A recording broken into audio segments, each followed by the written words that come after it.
ನಮಸ್ಕಾರ ಆಚಾರ್ಯ.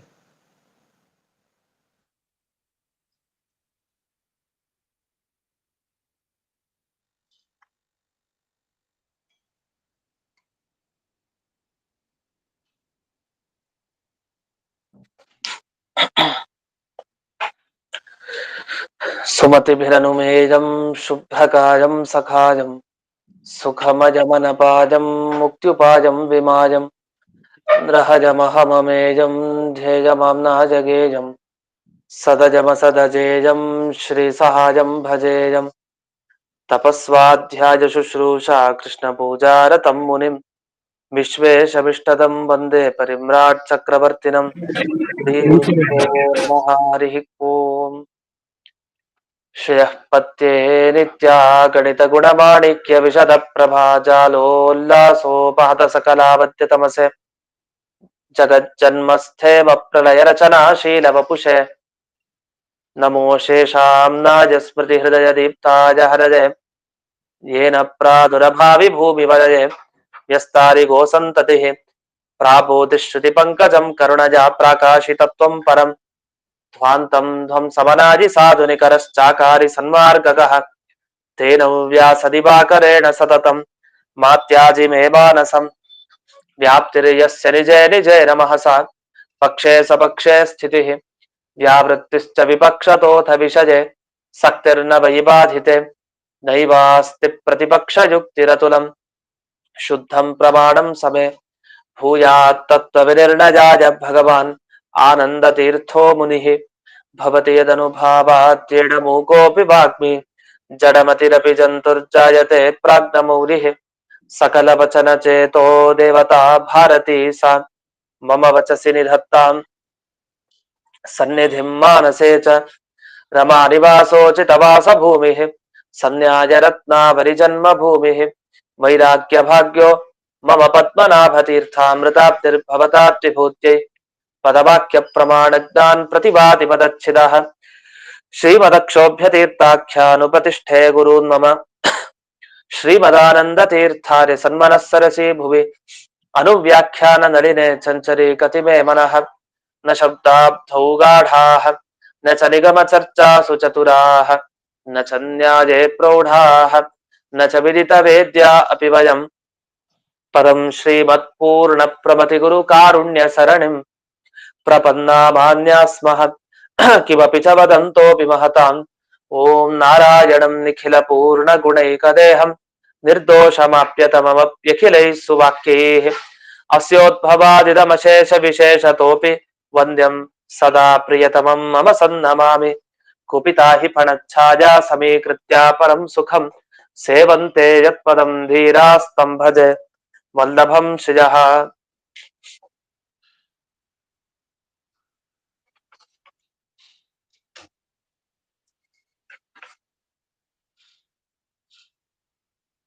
ಈಗ 106ನೆಯ ಸುಧಾಮೂಲ ಆಗ್ತಾ ಇತ್ತು. 106ನೇ ಸುಧಾಮೂಲ ಕೊನೆಯ ಭಾಗದಲ್ಲಿ ಇದ್ದೀವಿ. ಈಗ ನಮಗೆ ಒಂದು ವಸ್ತು ಬೇರೆ ಬೇರೆ ತರ ಕಾಣ್ತಾ ಇರುತ್ತೆ ಜಗತ್ನಲ್ಲಿ. ಈಗ ಇದಕ್ಕೊಂದು ಒಳ್ಳೆ ಉದಾಹರಣೆ ಅಂದ್ರೆ, ಈಗ ಒಬ್ಬನೇ ದೇವರು, ಈಗ ನಮಗೆಲ್ಲ ದೇವರು ಭಗವಂತ, ಅದೇ ಗುರುಗಳು ಕೂಡ ಆಗಿದ್ದಾರೆ. ಯಾರ ಗುರುಗಳು? ಮಧ್ವಾಚಾರ್ಯರಿಗೆ ನೇರವಾಗಿ ಗುರು. ಮಧ್ವಾಚಾರ್ಯರಿಗೆ ದೇವರು ಅವನೇ, ಗುರುವು ಅವನೇ. ಅಂದ್ರೆ ಒಬ್ಬ ವ್ಯಕ್ತಿ ಮನೆಯಲ್ಲಿದ್ದಾಗ ತಂದೆ ಆಗ್ಬೋದು, ಹೊರಗಡೆ ಹೋದಾಗ ಅವನು ಅಧ್ಯಾಪಕ ಆಗ್ತಾನೆ, ಪಾಠ ಮಾಡೋನು. ಮತ್ತೊಂದ್ ಕಡೆ ಅವನೇ ಮಗನಾಗಿರ್ತಾನೆ, ಮತ್ತೊಂದ್ ಕಡೆ ಅವನು ಗಂಡನಾಗಿರ್ತಾನೆ. ಹೀಗೆ ಒಬ್ಬೊಬ್ಬರನ್ನ ತಗೊಂಡ್ರೆ ಆಯಾಯ ಹೋಲಿಕೆಯಿಂದ ಒಂದೇ ವಸ್ತು ಬೇರೆ ಬೇರೆ ಬೇರೆ ತರ ರೂಪವನ್ನ ತಾಳುತ್ತೆ. ಅದಕ್ಕೆ ಬೇರೆ ಬೇರೆ ಶಬ್ದವನ್ನ ಬಳಸ್ತಾ ಹೋಗ್ತೀವಿ. ಅದೇ ತರಹ ಈ ಭೇದ ಏನಿದೆ, ಈ ಭೇದ ಪರಿಸ್ಥಿತಿನೂ ಹಾಗೆ. ಈ ಭೇದ ಒಂದ್ಸಲಿ ಘಟದ ಜೊತೆಗೆ ಸೇರತ್ತೆ. ಅಂದ್ರೆ ಘಟದ ಭೇದ ಪಟದಲ್ಲಿದೆ.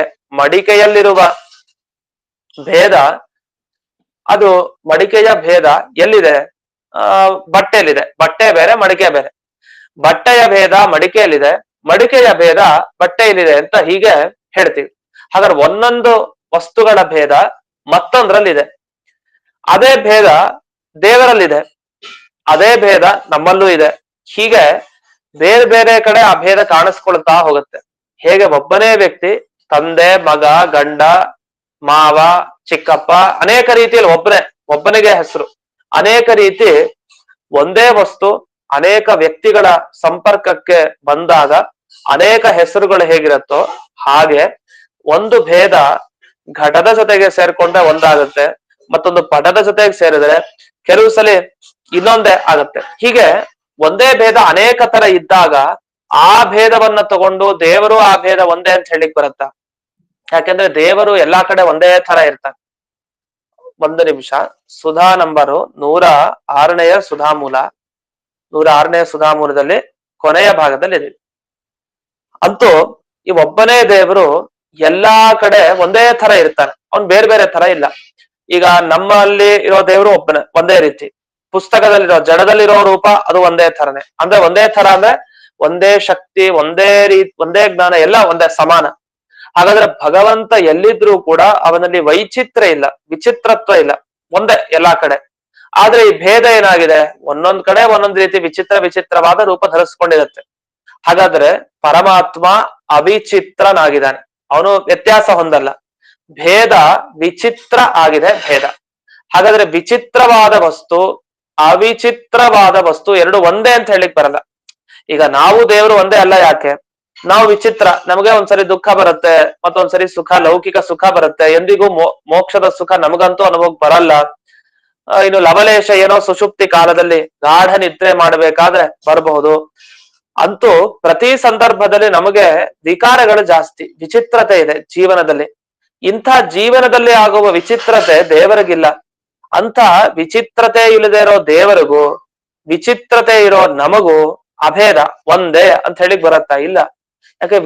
ವಿಚಿತ್ರ ವಸ್ತುಗಳು ಒಂದಾಗ್ಲಿಕ್ಕೆ ಸಾಧ್ಯ ಇಲ್ಲ. ವಿಚಿತ್ರವಾದದ್ದು ವಿಚಿತ್ರವೇ, ಅವಿಚಿತ್ರವಾದದ್ದು ಅವಿಚಿತ್ರವೇ. ಈಗ ಆಕಾಶ ತಗೊಳ್ಳೋಣ. ಈಗ ನಾವು ಆಕಾಶ ಒಂದೇ ಹೇಳಿಕ್ ಬರತ್ತಾ? ಆಕಾಶಕ್ಕೆ ದುಃಖನೂ ಇಲ್ಲ, ಸುಖನೂ ಇಲ್ಲ, ಏನೂ ಆಗಲ್ಲ ಆಕಾಶ. ಯಾಕೆ? ಜಡ ಅದು. ನಮಗೆ ದುಃಖ ಇದೆ, ಸುಖ ಇದೆ, ಎಲ್ಲವೂ ಆಗತ್ತೆ. ನಾನು ಆಕಾಶ ಒಂದೇ ಹೇಳಿಕ್ ಬರತ್ತಾ? ನಾನು ಜಡ ಒಂದೇ ಅಂತ ಹೇಳ್ದಂಗ ಆಯ್ತು. ಅದ್ ಸಾಧ್ಯ ಇಲ್ಲ. ಯಾಕೆ ಅಂದ್ರೆ ಆಕಾಶದಲ್ಲಿ ವೈಚಿತ್ರ್ಯ ಇಲ್ಲ, ವಿಚಿತ್ರತೆ ಇಲ್ಲ. ಅದು ಒಂದೇ ತರ ಆಕಾಶ ಅಷ್ಟೇ. ಅದರ ಸ್ವಭಾವ ಹಾಗೆ ಎಲ್ಲಾ ಕಡೆ ಇರತ್ತಷ್ಟೇ. ಶಬ್ದ ಕೇಳಿಸತ್ತೆ ಆಕಾಶದಲ್ಲಿ, ಆಕಾಶ ಇದ್ದ ಕಡೆ ಶಬ್ದ ಕೇಳಿಸತ್ತೆ ಅಷ್ಟೇ. ಆದ್ರೆ ಜೀವರು ಹಾಗಲ್ಲ. ಜೀವರು ಇದ್ದಾಗ ಅವರಲ್ಲಿ ಅನೇಕ ವೈಚಿತ್ರಗಳಿದೆ. ಆನಂದದಲ್ಲಿ ವೈಚಿತ್ರ, ಸುಖದಲ್ಲಿ, ಮತ್ತೆ ದುಃಖ ವ್ಯತ್ಯಾಸ, ತಾರತಮ್ಯ ಇದೆ, ಜ್ಞಾನದಲ್ಲಿ ತಾರತಮ್ಯ ಇದೆ, ಹೀಗೆ ಸಂಪತ್ತಿನಲ್ಲಿ ತಾರತಮ್ಯ, ಬೇಕಾದಷ್ಟು ವ್ಯತ್ಯಾಸ ಇದೆ. ಇಷ್ಟೆಲ್ಲ ವ್ಯತ್ಯಾಸ ಇರೋ ಜೀವನ್ ತಗೊಂಡು ಇವನೇ ಆಕಾಶ, ಇವನೇ ದೇವರು, ಇವನೇ ಎಲ್ಲ ಅಂತ ಹೆಂಗ್ ಹೇಳೋದು? ಅಭೇದ ಹೇಳಲಿಕ್ಕೂ ಒಂದು ಬೇಕಲ್ಲ ಕಾರಣ. ಆದ್ರಿಂದ ಪ್ರಕೃತ ನಾವೇನು ಹೇಳಲಿಕ್ಕೆ ಹೊರಟಿದೀವಿ ಅಂದ್ರೆ, ನೀವ್ ಹೇಳಿದ್ರಿ ಏನಂತ, ದೇವರಲ್ಲಿರೋ ಭೇದ ಏನಿದೆಯಲ್ಲ, ಆ ದೇವರಲ್ಲಿರೋ ಭೇದ ಅದು ದೇವರೇ, ಅದು ಬೇರೆ ಅಲ್ಲ. ಇದು ಅವ್ರು ಉತ್ತರ ಕೊಡ್ಲಿಕ್ಕೆ ಪ್ರಯತ್ನ ಪಟ್ರು. ನಾವು ಕೊಟ್ಟ ಆಕ್ಷೇಪಕ್ಕೆ ಅವ್ರು ಉತ್ತರ ಕೊಡ್ಲಿಕ್ಕೆ ಏನ್ ಪ್ರಯತ್ನ ಪಟ್ರು? ಭೇದ ಅನ್ನೋದು ದೇವರ ಒಂದು ಗುಣ. ಹೇಗೆ ಜ್ಞಾನ ಆನಂದಗಳು ದೇವರಲ್ಲಿದೆಯೋ ಹಾಗೆ ಭೇದವೂ ದೇವರಲ್ಲಿದೆ. ಅದನ್ನ ನಾವು ಒಪ್ಲೇಬೇಕು. ಯಾಕೆ? ನಮ್ಮ ಭೇದ ದೇವರಲ್ಲಿ ಇದೆಯೋ ಇಲ್ವೋ? ಇದೆ. ಜಡ ಭೇದ ಇದೆಯೋ ಇಲ್ವೋ? ಇದೆ. ತನ್ನ ಭೇದ ಇಲ್ಲ ಅಷ್ಟೇ. ದೇವರ ಭೇದ ಇಲ್ಲ ಹೊರತು ಬೇರೆ ಜೀವರ ಭೇದನೂ ಇದೆ, ಜಡಗಳ ಭೇದನೂ ಇದೆ. ಇದನ್ನ ಒಪ್ಲೇಬೇಕು ನಾವು. ಹಾಗಾದ್ರೆ ಭೇದ ಯಾವುದರ ಗುಣ ಎಲ್ಲಿರತ್ತೆ? ದೇವರಲ್ಲಿದೆ ಭೇದ. ಹಾಗಾದ್ರೆ ದೇವರ ಗುಣ ಯಾವುದು? ಭೇದ. ನೀವೇ ಒಪ್ಪಿದಿರಿ, ದೇವರಿಗೂ ದೇವರ ಯಾವುದೇ ಗುಣಗಳಿಗೂ ಭೇದ ಇಲ್ಲ, ಅಭೇದ. ಹಾಗಾದ್ರೆ ದೇವರಲ್ಲಿರುವಂತಹ ಗುಣ ಯಾವುದು? ಭೇದ ಅನ್ನುವ ಗುಣ. ಅಂತ ಭೇದಕ್ಕೂ ದೇವರಿಗೂ ಒಂದೇ, ಅಭೇದ ಅಂತ ನೀವು ಹೇಳ್ಬೇಕು. ಅಭೇದ ಅಂತ ಹೇಳಿದ್ರೆ ಮಾತ್ರ ಈಗ ಸರಿ ಹೋಗುತ್ತೆ. ಅಭೇದ ಅಂತ ಹೇಳಿದ್ರೆ, ಆದ್ರೆ ಅಭೇದ ಅಂತ ಹೇಳಿಕ್ ಬರಲ್ಲ. ಯಾಕೆ ಬರಲ್ಲ ಅಂತಂದ್ರೆ, ಎರಡು ವಿಚಿತ್ರವಾದ ವಸ್ತುಗಳಾದ್ರೆ ಅಭೇದ ಹೇಳ್ಬೋದು. ಒಂದು ವಿಚಿತ್ರ ಮತ್ತೊಂದು ಅವಿಚಿತ್ರ ಆದ್ರೆ ಅದು ಅಭೇದ ಹೇಳಿಕ್ ಬರಲ್ಲ. ಈಗ ಜೀವ ಪೆದ್ದ, ದೇವರು ಬುದ್ಧಿವಂತ ಪೆದ್ದ ಒಂದೇ ಹೇಳಿಕ್ ಬರತ್ತಾ? ಅಸಾಧ್ಯವಾದ ಮಾತು. ಮತ್ತೆ ಏನು ಶಕ್ತಿನೇ ಇಲ್ಲ ಇವನಿಗೆ, ನಿರ್ಬಲ, ದುರ್ಬಲನಾದ ವ್ಯಕ್ತಿ ಜೀವ. ಅವನಿಗೆ ಪರಿಪೂರ್ಣ ಸಬಲ, ಪೂರ್ಣ ಬಲ ಇದೆ ದೇವರಿಗೆ. ಏನೂ ಬಲ ಇಲ್ಲದೆ ಇರೋ ವ್ಯಕ್ತಿಗೂ ಎಲ್ಲಾ ಬಲ ಇರೋ ವ್ಯಕ್ತಿಗೂ ಅಭೇದ, ಅವರಿಬ್ರು ಒಂದೇ ಅಂತ ಹೇಳಿಕ್ ಬರತ್ತಾ? ಬರಲ್ಲ. ಹೀಗೆ ವಿಚಿತ್ರ ಅವಿಚಿತ್ರವಾದ ವಸ್ತುಗಳಿಗೂ ಅಭೇದ ಹೇಳಿಕ್ ಬರಲ್ಲ. ಆದ್ರಿಂದ ನೀವು ಹೇಳಿದಂತೆ ಭೇದವನ್ನ ದೇವರೊಟ್ಟಿಗೆ ಐಕ್ಯ ಒಂದೇ ಅಂತ ಹೇಳಿಕ್ ಬರಲ್ಲ ಅಂತ ಇಷ್ಟ ಆಯ್ತು. ಇದಾದ್ಮೇಲೆ ಮುಂದಿನ ವಾಕ್ಯಕ್ಕೆ ಹೋಗೋಣ. ಯದಿ ವಿಶೇಷ ನಾಂಗೀಕ್ರಿಯತೆ ತದಾ ಭೇದ ಭೇದಿನ ಅಭಿನ್ನ ಇತ್ಯಪಿ ನಾಂಗೀಕರ್ತು ಶಕ್ಯತೆ. ಈಗ ಹೇಳ್ತಾರೆ, ನಿಜ ಆಯ್ತು, ಒಂದು ಪಕ್ಷ ನೀವು ಹೇಳಿದಾಗ ಒಪ್ಕೊಳ್ಳೋಣ, ದೇವರಲ್ಲಿ ಗುಣ ಇದೆ. ಯಾವ ಗುಣ? ಭೇದ, ಜೀವ ಭೇದ ಅನ್ನುವ ಗುಣ ದೇವರಲ್ಲಿದೆ, ಅಥವಾ ಜಡದ ಭೇದ ದೇವರಲ್ಲಿದೆ, ಒಪ್ಕೊಳ್ಳೋಣ. ಆದ್ರೆ ನೀವು ಹೇಳಿದಂತೆ ಆ ಭೇದ ಮತ್ತೆ ದೇವರು ಒಂದೇ ಆಗ್ಲಿಕ್ಕೆ ಸಾಧ್ಯ ಇಲ್ಲ. ಯಾಕೆ ಅಂದ್ರೆ ಒಂದೇ ಆಗಬೇಕು ಅಂತಂದ್ರೆ ನಾವು ಒಪ್ಪೋ ವಿಶೇಷ ನೀವು ಒಪ್ಕೊಳ್ಬೇಕಾಗಿ ಬರುತ್ತೆ. ಯಾಕೆಂದ್ರೆ ಭೇದ ಮತ್ತೆ ಭೇದಿ ಅಂದ್ರೆ ಭೇದ ಯಾರಲ್ಲಿದೆ? ಜೀವ ಭೇದ ದೇವರಲ್ಲಿದೆ. ಆ ದೇವರು ಭೇದ ಒಂದೇ ಆಯ್ತು ಅಂತಾದ್ರೆ ನಾವ್ ಎಂದೆಂದಿಗೂ ಕೂಡ ದೇವರಲ್ಲಿ ಜೀವನ ಭೇದ ಇದೆ, ಜಡದ ಭೇದ ಇದೆ ಅಂತ ಹೇಳಲಿಕ್ಕೆ ಬರೋದಿಲ್ಲ. ಯಾಕೆ ಹೇಳಲಿಕ್ಕೆ ಬರಲ್ಲ ಅಂದ್ರೆ ಆ ಭೇದ ಇದೆ ಅಂತಲ್ಲ, ಆ ಭೇದನೇ ದೇವರು, ಜೀವ ಭೇದನೇ ದೇವರು, ಜಡ ಭೇದವೇ ದೇವರು, ಎಲ್ಲ ಒಂದೇ ತಾನೆ. ಒಂದೇ ಅಂದ್ಮೇಲೆ ಅದೇ ಇದು ಇದೇ ಅದು ಅಂತ ಹೇಳ್ಬೇಕು ಹೊರತು ಅದರಲ್ಲಿ ಇದು ಇದೆ ಇದರಲ್ಲಿ ಅದಿದೆ ಅಂತ ಈ ರೀತಿ ನಾವು ಶಬ್ದವನ್ನ ಬಳಸೋ ಹಾಗಿಲ್ಲ. ವಿಶೇಷೇಣೈವ ಹಿ ತೇಷಾಂ ಅನ್ಯಥಾ ಸಿದ್ಧಿಂ ವ್ಯುತ್ಪಾದ್ಯ ಪ್ರತೀತಿ ಬಲೆಯನ ಭೇದಸ್ಯ. ಅದರಿಂದ ನಮಗೆ ಜ್ಞಾನ ಹೇಗ್ ಬರುತ್ತೋ ಹಾಗೆ ನಾವು ಒಪ್ಪಬೇಕು. ನಮಗ್ ಜ್ಞಾನ ಬರೋದು ಹೇಗೆ? ಒಂದು ವಸ್ತುವಿನಲ್ಲಿ ಮತ್ತೊಂದು ವಸ್ತು ಕಾಣ್ತಾ ಇದೆ ಅಂದ್ರೆ ಅದು ಬೇರೆನೋ ಒಂದೇನೋ. ಈಗ ಇಬ್ರು ದೂರದಿಂದ ಬಂದ್ರು, ಇಬ್ರು ಬಂದಿದ್ದಿಬ್ರು, ಇವ್ರಿಗೆ ದೂರದಿಂದ ಅದು ಇಬ್ರು ಅಂತ ಗೊತ್ತಾಗ್ತಾ ಇಲ್ಲ, ಒಬ್ರೆ ಅಂತ ತಿಳ್ಕೊಂಡಿದ್ದಾನೆ. ಹಾಗಾದ್ರೆ ತಿಳ್ಕೊಳ್ಳೋದು ಒಬ್ರೆ ಅಂತ ಅದು ಹಾಗೆ ಇರ್ಬೇಕು ಅಂತಿಲ್ಲ. ಯಾಕೆ ಹತ್ರಕ್ ಬಂದಾಗ ಇವ್ರಿಬ್ರು ಅಂತ ಗೊತ್ತಾಗುತ್ತೆ. ತುಂಬಾ ದೂರದಲ್ಲಿರೋ ವ್ಯಕ್ತಿಗಳು ಒಬ್ರೆ ಅಂತ ಅನಿಸ್ತಾ ಇದೆ ಅವ್ರಿಗೆ, ಬೇರೆ ಬೇರೆ ಅನ್ನಿಸ್ತಾರೆ. ಯಾಕೆ? ತುಂಬಾ ಹತ್ರ ಅಕ್ಕಪಕ್ಕದಲ್ಲೇ ಅವರಿದ್ದಾರೆ. ಇದಕ್ಕೊಂದು ಉದಾಹರಣೆ ಕೊಡ್ತಾ ಇರ್ತಾರೆ. ಸಾಮಾನ್ಯ ಒಂದು ಇದು ಹಲಸಿನ ಮರ ಇದೆ, ಹಲಸಿನ ಮರ ಎರಡು, ಈ ಮಾವಿನ ಮರ ಇದೆ. ಮಾವಿನ ಮರದ ಬಗ್ಗೆ ಬರ್ತಾ, ಈಗ ಮಾವಿನ ಮರದ ಜೊತೆಗೇನೆ ಹಲಸಿನ ಮರ ಇದೆ. ಅದ್ ಹೇಗಂದ್ರೆ ತುಂಬಾ ಅದು ಅಂಟುಕೊಂಡಿದೆ, ಅಷ್ಟು ಆ ರೀತಿ ಅಂಟುಕೊಂಡ್ಬಿಟ್ಟಿದೆ ಮಾವಿನ ಮರ ಮತ್ತೆ ಹಲಸಿನ ಮರ.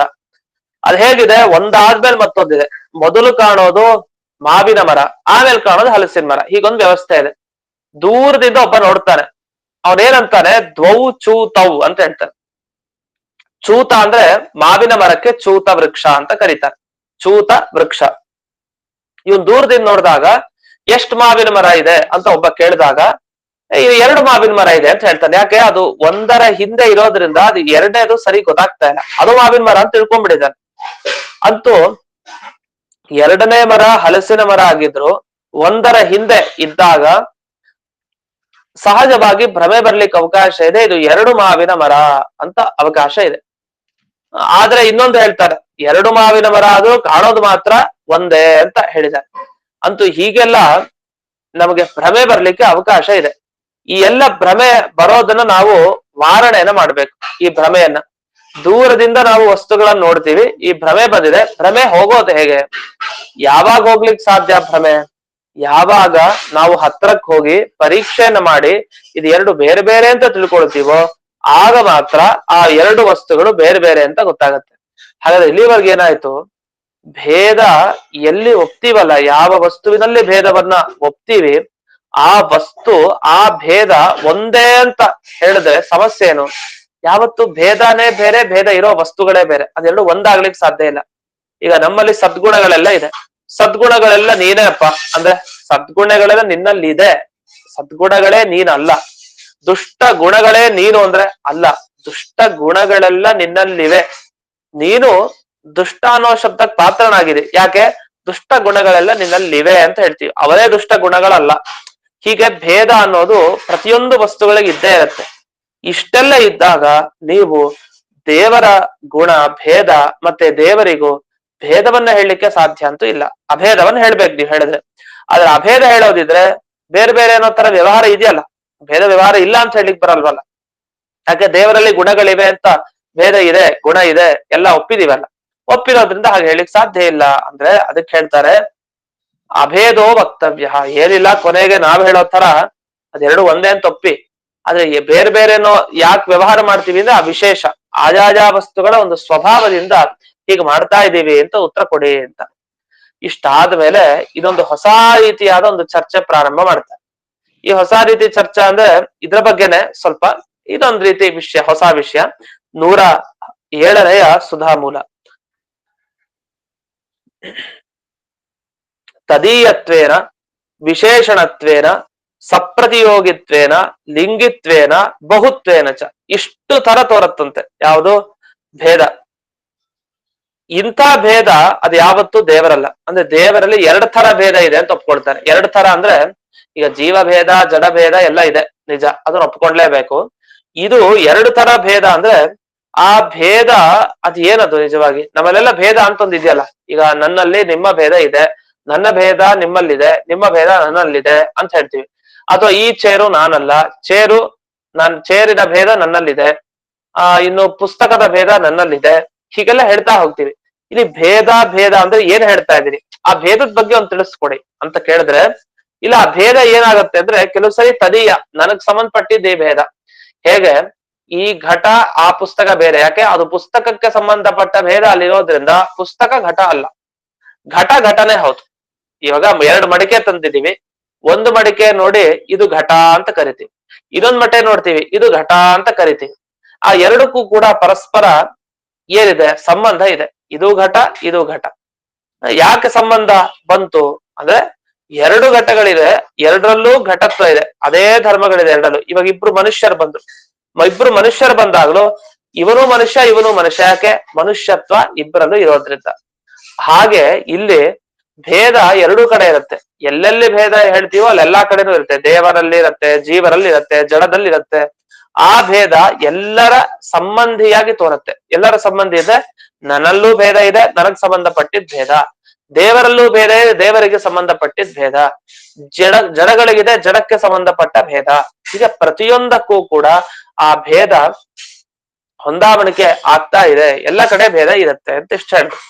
ಸರಿ, ಇದರಿಂದ ಏನಾಯ್ತು ಅಂದ್ರೆ ಯಾವಾಗ ಭೇದ ಅನೇಕ ರೀತಿ ಕಾಣ್ತಾ ಇದೆಯೋ, ಒಂದ್ಸಲಿ ಒಂದು ವಸ್ತುವಿನ ಧರ್ಮವಾಗಿ ಕಾಣುತ್ತೆ, ಇನ್ನೊಂದ್ ರೀತಿ ವಿಶೇಷಣ ಅಂದ್ರೆ ಭೇದಗಳನ್ನ ಪಡೆದ ಎರಡು ವಸ್ತು. ಈಗ ನಮ್ ಮುಂದೆ 2 ಪುಸ್ತಕ ಇಟ್ಟಿದ್ದೀವಿ, 2 ಪುಸ್ತಕ ಇಟ್ಟಾಗ ಭೇದ, ಒಂದೊಂದು ಪುಸ್ತಕದಲ್ಲಿ ಇನ್ನೊಂದು ಪುಸ್ತಕದ ಭೇದ ಇದೆ.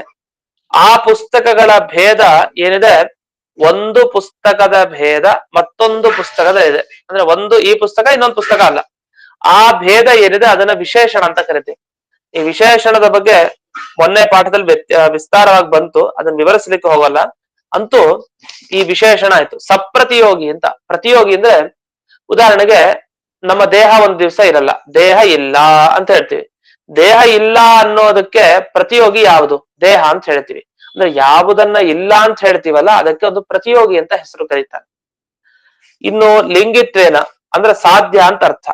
ಲಿಂಗಿತ್ವಂ ನಾಮ ಸಾಧ್ಯ ಅಂದ್ರೆ ಯಾವುದನ್ನ ನಾವು ಸಾಧಿಸ್ತೇವೋ ಅದು ಅಂತ ಅರ್ಥ. ಅಂದ್ರೆ ಭೇದವನ್ನ ತಗೊಂಡ್ರೆ ಒಂದೊಂದು ಕಡೆ ಹುಡುಕ್ತಾ ಹೋದ್ರು ನೀವು ಬೇರೆ ಬೇರೆ ತರ ಕಾಣುತ್ತೆ. ಅದು ಒಂದ್ರಲ್ಲೇ ಇರೋ ತರನು ಕಾಣಲ್ಲ ಆ ಭೇದ, ಹಲವು ಕಡೆ ಆ ಭೇದಗಳಿದೆ.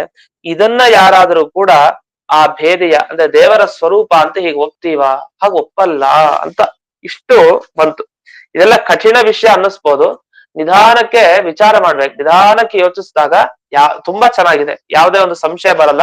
ಸ್ವಲ್ಪ ಭೇದ, ಭೇದಿ, ಅಭೇದ ಇದೆಲ್ಲ ಶಬ್ದಗಳ ಪರಿಚಯ ನಮ್ಗೆ ಅಷ್ಟು ಇರೋದಿಲ್ಲ ಕೆಲವು ಸಲಿ.